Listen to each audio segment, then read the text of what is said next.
சமீபத்தில் தமிழ்நாட்டில் ஒரு மிகப்பெரிய தாக்கத்தை ஏற்படுத்தக்கூடிய ஒன்றாக ஹபீபி திரைப்படம் பயணித்து கொண்டிருக்கிறது. தென் மாவட்ட முஸ்லிம்களுடைய வாழ்வியல் கலாச்சாரத்தையும் நெசவு தொழிலாளர்களுடைய இன்னல்களையும் வெளிநாடுகளுக்கு சென்று பிழைப்பு தேடக்கூடிய குடும்பங்களின் வழியையும் பேசக்கூடிய ஒரு சிறந்த திரைப்படமாக அது தயாரிக்கப்பட்டு இப்போது தமிழ்நாட்டுடைய திரையரங்குகளில் மட்டுமின்றி உலகமெங்கும் எங்கெல்லாம் தமிழர்கள் வாழ்கிறார்களோ அங்கெல்லாம் அது வெற்றி நடைபெற்று கொண்டிருக்கிறது. அந்த திரைப்படத்துக்கு தமிழ்நாடு அரசு சிறந்த திரைப்படத்திற்கான விருதை வழங்க வேண்டும் என நான் கேட்டுக்கொள்கிறேன். மக்களுடைய வாழ்வியலை பேசக்கூடிய இது போன்ற திரைப்படங்களை அங்கீகரிப்பதன் மூலமாகத்தான் சிறந்த திரைப்படங்கள் தமிழ் மண்ணில மேலும் அதிகமாக உருவாக வழி ஏற்படும் என்பதை இந்த நேரத்தில் தெரிவித்துக் கொள்கிறேன். தமிழ்நாடு பாடநூல்கள் கழக தலைவராக லைலோ மணியா நியமனம் செஞ்சிருக்காங்க. பெரிய சர்ச்சையா போயிட்டு இருக்கு. எப்படி சொல்லி பாக்குறீங்க? அதாவது தமிழ்நாட்டுக்கான டெல்லி மேலிட தூதரா ஜனநாயகன் படத்துடைய தயாரிப்பாளர் ஒரு கன்னடரை முதலமைச்சர் அவர்கள் நியமித்தாங்க. அவங்க கட்சியிலேயே எத்தனையோ பேர் இருக்கிறாங்க தமிழ்நாட்டை சேர்ந்தவர்கள். அவர்களுக்கு அதை கொடுத்துருக்கலாமேங்கிற ஒரு கேள்வி எழுந்தது, கண்டனமும் எழுந்தது. இப்போது அவர்களுடைய கட்சியின் மிக முக்கியமான ஒரு புள்ளியாக இருக்கக்கூடிய லயோலா மணி அவர்களுக்கு பாடநூல் நிறுவனத்துடைய தலைவர் பொறுப்பை தந்திருக்கிறாங்க. தங்களுடைய சுற்று வட்டார பிரமுகர்கள் எல்லாம் இது போன்ற அரசு பதவிகளில் அமர்த்தி கொண்டிருப்பதை தொடர்ச்சியாக இந்த ஆட்சியிலே பார்த்து வருகின்றோம். அவர் அதற்கு பொருத்தமான ஒரு கல்வியாளராக இருந்தால் மறுப்பதற்கில்லை. ஆனால் தங்களுடைய திரைத்துறை பின்னணியை சார்ந்தவர்களாக, அரசியல் துறை பின்னணியை சார்ந்தவர்களாக இருப்பவர்கள் எல்லாம் அரசியலிலே இது போன்ற முக்கிய கட்டங்களுக்கு கொண்டு வருவது சரிதானா என்று எனக்கு தெரியவில்லை. ஏற்கனவே கலை, இலக்கியம், பாடத்திட்டம் போன்றவற்றில் அவர்கள் பணியாற்றி சில அனுபவங்களை பெற்றிருந்து அவர்கள் நியமித்தால் சர்ச்சையாகாது என்பது என்னுடைய கருத்து. நேற்று உச்சநீதிமன்றம் தீர்ப்பு வந்து பொது இடங்களில் மாடுகள் வெட்டலாம் தடை வைக்கிறது, அதை பற்றி என்ன? உச்சநீதிமன்றம் விதித்த அந்த தடையை நான் வரவேற்கிறேன். அதே சமயத்தில் அது ஒரு இடைக்கால தடை. இன்னொரு புறம் தமிழ்நாடு அரசு இது குறித்து ஒரு கொள்கை வரையறைகளை உருவாக்கி ஒரு கொள்கை திட்டத்தை சட்டமாக்கினால் அது மிகவும் பாதுகாப்பாக இருக்கும். வணிகத்துக்காக ஆடு மாடுகளை வெட்டுவது என்பது வேறு, பக்திக்காக வெட்டுவது என்பது வேறு. இன்று கிராமங்களில் குலதெய்வம் கோயில் வழிபாடு என்ற பேரில் ஆடுகளை வெட்டி கிடாவை வெட்டி விருந்து வைக்கிறாங்க. அது அந்த மக்களுடைய நம்பிக்கை.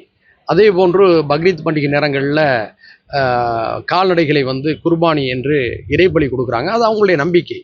மக்களுடைய மதம் சார்ந்த ஆன்மீக நம்பிக்கைகளில் இது போன்ற சட்டங்கள் குறுக்கிடக்கூடாது. சட்டம் அனுமதித்திருக்கிறது. அது எந்த மதத்தை சேர்ந்தவங்களாக இருந்தாலும் அவங்களுடைய வழிபாட்டு உரிமைகள் மதிக்கப்பட வேண்டும். அதற்கேற்ப தமிழ்நாடு அரசு ஒரு சட்டத்தை இயற்றினால் இன்னும் சிறப்பாக இருக்கும். மேகதாதுல அளவீடு பணிகளை கர்நாடகா தொடங்கி இருக்கு. தமிழக அரசு சரியான ஒரு திட்டமிடல் இல்லைன்னு நினைக்கிறேன். அதாவது மேகதாது விவகாரத்தில் தொடர்ந்து கர்நாடகத்துடைய பல அரசுகள் அத்துமீறுகின்றன. தற்போது அங்கு முதல்வராக பொறுப்பேற்றிருக்கக்கூடிய காங்கிரஸ் கட்சியுடைய சிவகுமார் அவர்கள் அடுத்து வரக்கூடிய சட்டமன்ற தேர்தலிலும் நாடாளுமன்ற தேர்தலிலும் கன்னட மக்கள் தன் பக்கம் அணிதிரட்ட வேண்டும் என்ற அரசியல் நோக்கத்திற்காகத்தான் இப்பொழுது செயல்பட்டு கொண்டிருக்கிறார். அதாவது உச்சநீதிமன்றம் தடுத்திருக்கு, காவிரி மேலாண்மை ஆணையம் தடுத்திருக்கு, கீழ்ப்பாசன விவசாயிகள் என்று சொல்லி நம்மைத்தான் குறிப்பிடுறாங்க. அதாவது காவிரி கர்நாடகையிலே விட்டு எங்கெல்லாம் வெளியேறுகிறதோ அதெல்லாம் கீழ்ப்பாசன பகுதி. அது தமிழ்நாடு, பாண்டிச்சேரி, கேரளா உட்பட. இந்த நிலையில உச்சநீதிமன்றத்துடைய தீர்ப்புக்கு எதிராகவும் காவிரி மேலாண்மை ஆணையத்துடைய உத்தரவுக்கு எதிராகவும் தான் கர்நாடக அரசு செயல்படுது. எனவே தமிழ்நாடு அரசு என்ன செய்யணும்னா உடனடியாக கர்நாடக அரசின் மீதும் கர்நாடகத்துடைய முதல்வர் மீதும் உச்ச நீதிமன்ற அவமதிப்பு வழக்கை தாமதமின்றி தொடர வேண்டும் என்று கேட்டுக்கொள்கிறேன். இந்த ஆட்சி ஸ்டாலினுக்கு கோவம் வந்தா இந்த ஆட்சி கவுன்சிலர் ராஜேந்திர பாலாஜி சொல்லியிருக்காரு. அதாவது ராஜேந்திர பாலாஜி அதிமுக காரர். அவர் எந்த அடிப்படையில் சொன்னார்னு எனக்கு தெரியல. நாம் இப்படிப்பட்ட கருத்துக்களை எல்லாம் சொல்லும்போது நியாயமாக நம்ம சுட்டி காட்டக்கூடிய விமர்சனங்கள்லாம் அடிபட்டு போயிடும். அதனால இந்த கருத்து அவருடைய கருத்தாக நான் பார்க்கிறேன். அவ்வளவுதான். திமுகவும் அதிமுக சேர்ந்து ஆட்சி அமைக்க போறதாக கூட்டணி கட்சியினர்கள் சொல்லியிருக்காங்க.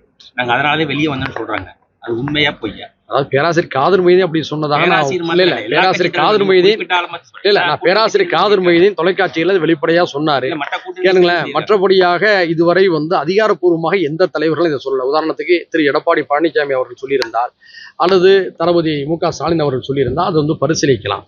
ஆனால் 3ஆம் கட்ட அல்லது 4ஆம் கட்ட நிலையில் இருக்கக்கூடியவர்களுக்கு மத்தியில் அது ஒரு பேசு பொருளாக இருந்தது. சமூக வலைதளங்களால் பாதிக்கப்பட்டது.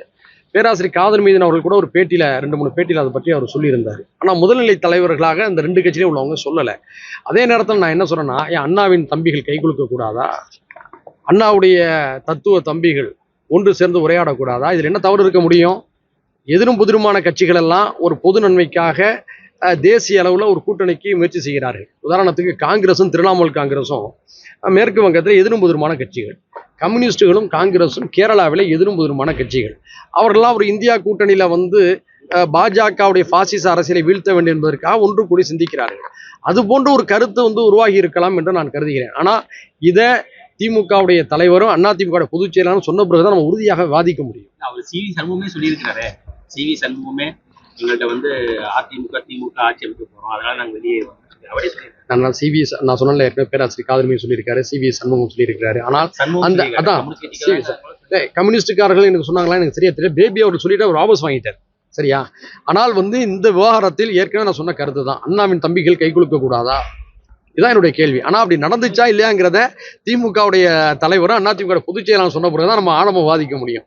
அவருடைய கருத்துக்கு அப்ப நான் தெளிவா பதில் சொல்லுவேன். ஏற்கனவே வந்து அயோத்தி படம் இதே போலதான் இஸ்லாமியர்கள் வந்து பாராட்டுமா இருக்கு. இப்போ வந்து ஹபீபி இது போல தொடர்ந்து வருவது இப்படி முன்னாடி வந்து பாத்தீங்கன்னா இஸ்லாமியர்களை ஒரு தீவிரவாதிகளாக சித்தரிக்கும் வகையில படங்கள் வெளியாகுது. இப்ப இந்த நிலையில எப்படி இருக்கு? அதாவது வசூல் வேட்டைக்காக சில நடிகர்கள் அவ்வாறு நடித்தார்கள். நடிகர்கள் மீது குறை சொல்வதை விட அந்த தயாரிப்பாளர், இயக்குனர், கதையாசிரியர் மீது தான் நம்ம குற்றம் சுமத்தணும்.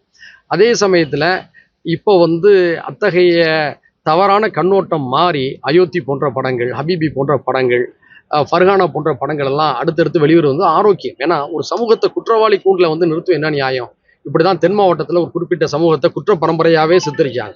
அதனுடைய விளைவு எவ்வளவு பெரிய உளவியல் பாதிப்பை ஏற்படுத்தினுச்சு. ஒரு சமூகமே தனிமைப்பட்டு போற சூழல்லாம் உருவாகுச்சு. அதே போன்றுதான் முஸ்லீம்களை பற்றி ஒரு எதிர் மனநிலையாகவே சித்தரிச்சாங்க. ஆனா அதெல்லாம் மாறி இப்போது ஒரு சமூக நல்லிணக்கத்தை உருவாக்கக்கூடிய படங்கள் வெளிவருவது வந்து வரவேற்கத்தக்கது. தமிழ்நாட்டில் வந்துங்க, ஒரு இந்து கோயிலுக்கு போவார், ஒரு முஸ்லீம் பள்ளிவாசலுக்கு போவார், ஒரு கிறிஸ்டின் சர்ச்சுக்கு போவார், ஒருத்தர் மதித்து நடப்பாங்க. பக்தியை அரசியல் மயமாக்க மாட்டாங்க, பக்தியை வெறிமயப்படுத்த மாட்டாங்க. அது தமிழ்நாட்டு மக்களுடைய ஒரு கலாச்சாரம்.